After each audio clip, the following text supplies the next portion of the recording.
So you're trying to decide whether or not to buy a house or continue renting. Well, in this video, we're going to talk about all the benefits of buying over renting in Arizona. When does that start? It starts right now.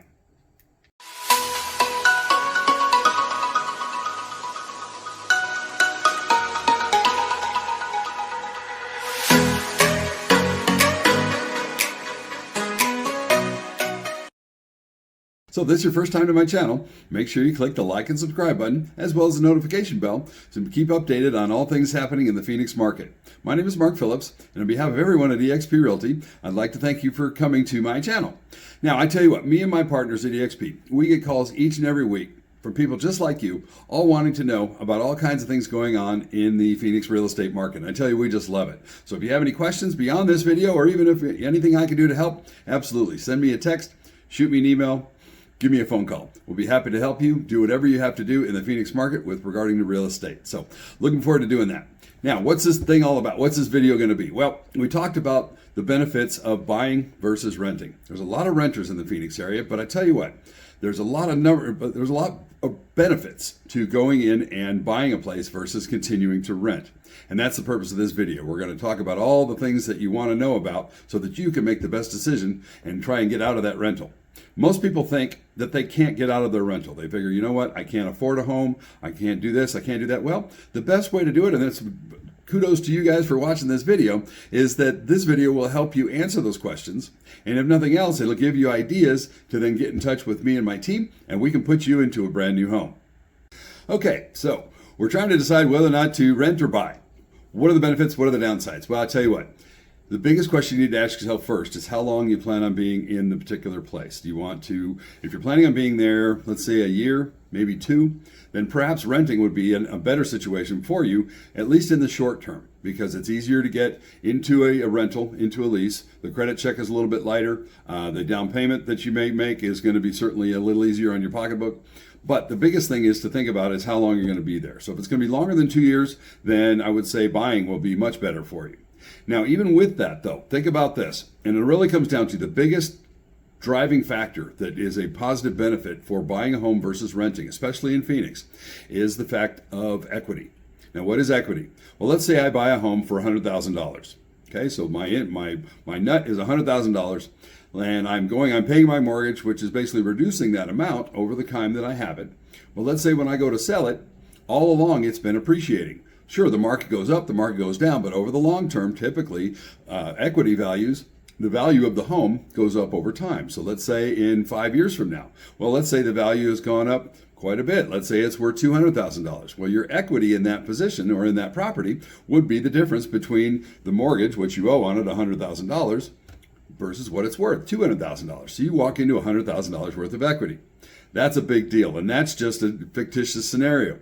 What happens in real life? Well, as I mentioned, you're also paying down the mortgage every month, so that's going to be whittling away at that $100,000. So your equity position is going to be even greater. So the equity thing is going to be something you really want to take a look at, and that's going to be the biggest one. The next thing that you want to consider and realize is that the benefits of owning a home, as far as tax purposes go, it's a much better situation. And here's why.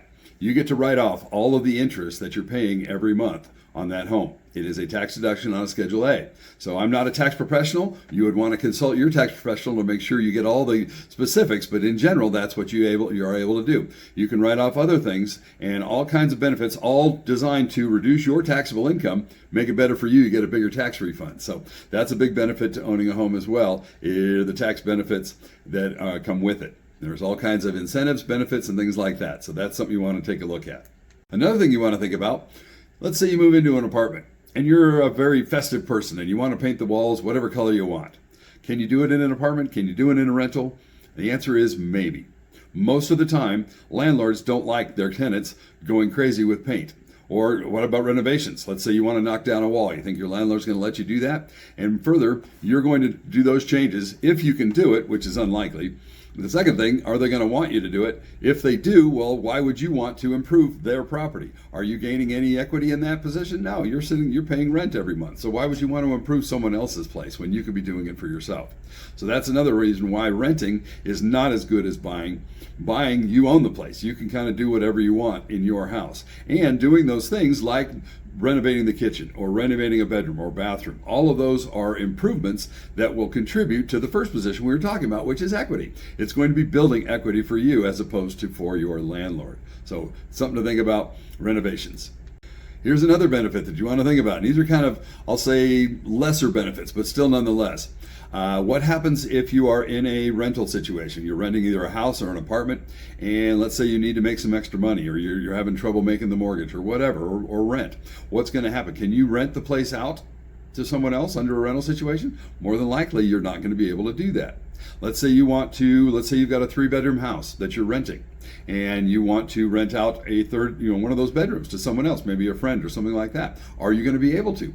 Chances are you're not going to, at least not without the landlord's permission. Now, if you own the place, if you bought it and it's yours, you can kind of do whatever you want. You can rent out that room, you can do all kinds of things, and that takes a little bit, again, contributing to your overall wealth goal. That's a way to go about doing it. So that's another benefit. And I'll say the last one is really quite simple. It comes down to what happens every year. What happens every time you renew your lease? Have you ever seen a situation, well, I shouldn't say ever, but more than likely than not, every time anybody signs a new lease, what's going to happen? The number on that page is going to be different than it was last year. And oftentimes it's going to be more because cost of things go up. Guess what? You think your landlord's not going to take advantage of that? Why wouldn't they? Rents always go up. Over time, always go up.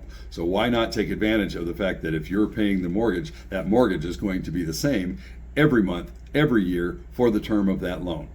And all the while, you're building equity, you can make changes, you can do all the kind of stuff that you want to the home, all the while you're building equity and you're building wealth for you. Later on down the road, let's say you do want to move out of the place. You want a bigger house, you want a different house. You can sell it, sure, take advantage of that equity. Or you can take out a home equity loan and maybe further improve the property or go on vacation or do whatever you want with the equity. You can invest the money.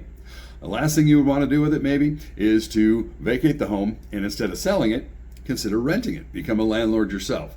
That way you can go and buy a new home for yourself to live in, and all the while you have a property that's producing, at least it's cash flowing positive. So if it's making more than you're having to spend on it, that's a benefit to you. That's a wealth builder. All good things for buying a home over renting.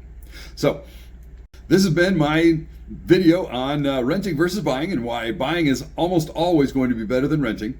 The only reason it wouldn't be is if you're staying in the place for a very short amount of time. But even then, if you're considering your long-term benefits, buying is always better than renting. So if you have any questions or anything like that, by all means, get with me. Again, my name is Mark Phillips, and I'm with eXp Realty. Looking forward to talking to you on the flip side or on the next video. Have a great day.